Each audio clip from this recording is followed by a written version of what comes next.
అయితే డైలీ నేను వెళ్ళడము రావడము మీరు దీక్షతో ఎంతో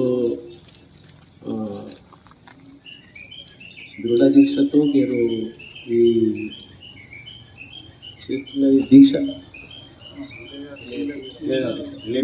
రిలే నిరాహార దీక్షలో పాల్గొంటున్నది చాలా గొప్ప విషయమే. కాకపోతే అసలు విషయం ఏంటంటే మీరు చాలా పీస్ఫుల్గా చేస్తున్నారు.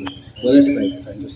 రెండవది ఏంటంటే మీ డిమాండ్స్ ఏవైతే ఉన్నాయో అది చట్టపరంగా మన డిపార్ట్మెంట్ ఆఫీషియల్స్ ఐఆర్ ఆఫీషియల్స్ పరిశీలన చేసి తదనుగుణంగా వాళ్ళు నిర్ణయం తీసుకునే విధంగా మీ యొక్క డిమాండ్స్ ఏవైతే ఉన్నాయో నేను పంపించడానికి సిద్ధంగా ఉన్నా. సరైన డిమాండ్స్ ఉంటే సారికి చేయవచ్చు అనేది కూడా నా యొక్క మన ఎస్సీ ఆఫీస్ తరఫున రిటర్న్ మ్యాటర్లో పంపించడం జరుగుతుంది. కానీ మీరు ఏది చేసినా ఇలాగే పీస్ఫుల్గా చేయాలి. Okay sir. మీకు ఏదైనా వచ్చేది ఉంటే డిపార్ట్మెంట్ ఖచ్చితంగా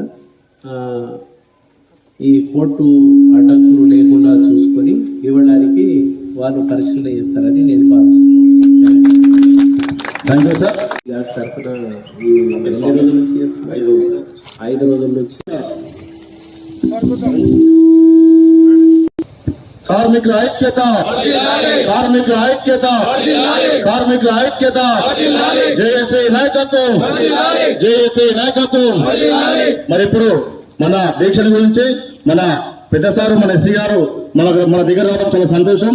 మరి మన కార్మికుల గురించి సార్ 2 నిమిషాలు మాట్లాడాలని కోరుచున్నాను.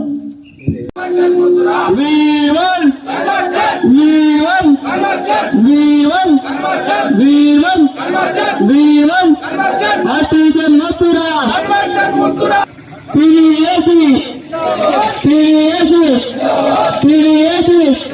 కార్మిక ఐక్యత, కార్మిక ఐక్యత, ఒకే సంస్థ, ఒకే సంస్థ. స్టాండింగ్ వెంటనే, స్టాండింగ్ వెంటనే విద్యార్థులు పట్టు, స్టాండింగ్ వెంటనే ఒకే సంస్థ, ఒకే రోజు వెంటనే, ఒకే సంస్థ, ఒకే రోజు సర్వీసులకు వెంటనే, కన్వర్షన్ వెంటనే, కన్వర్షన్ వెంటనే. Artisan Mathura, artisan Mathura. జై ఆర్టిజన్, జై జై ఆర్టిజన్. కార్మికుల ఐక్యత, కార్మిక